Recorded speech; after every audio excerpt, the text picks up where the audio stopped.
And hopefully nobody listening in is going to have any kind of traumas over the holiday season. But I think the message still applies, exactly what you're saying, because if you have a busy life, which so many of us do, and we've got various balls that we're juggling in the air around our career and around our family, and then something comes along like Christmas, like the holidays or whatever it is, that then adds an extra element that perhaps we're not usually having to incorporate into our day-to-day lives, I think that has the ability to throw us off centre. And that can be because a child gets sick and you need to be at home caring for them, or it can be just something like this, something like the holiday season. So I would love to know what your top tips are for staying balanced and happy as we approach this holiday season. If you've got anything you could share with us.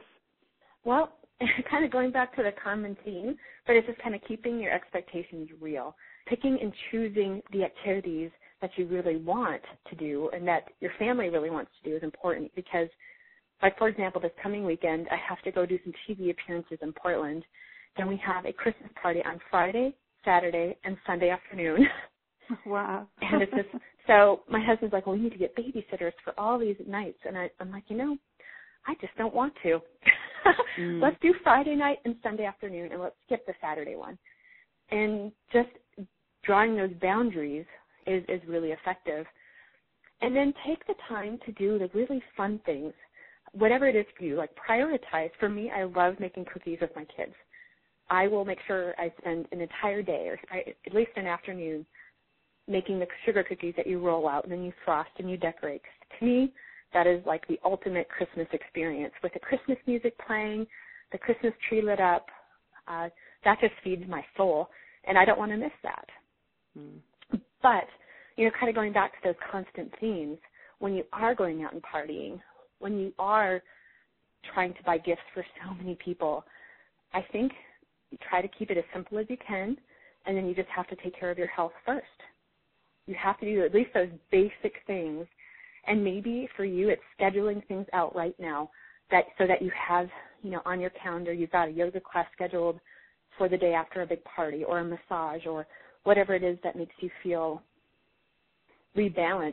And I also think for people, especially if they're introverted, the holidays are full of so many parties and so many social activities that it's really important that more introverted people take time to be quiet, take time to be alone and connect with the more spiritual, sacred side of the holidays, because I think otherwise they end up feeling really depleted.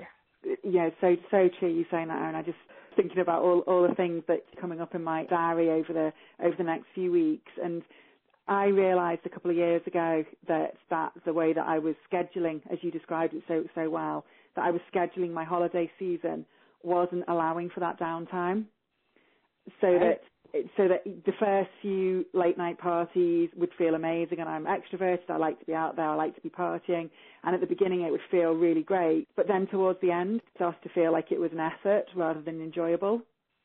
And at that point I realized that I was overscheduling in my diary and not giving myself, even as an extrovert, the time to sit and just be with myself.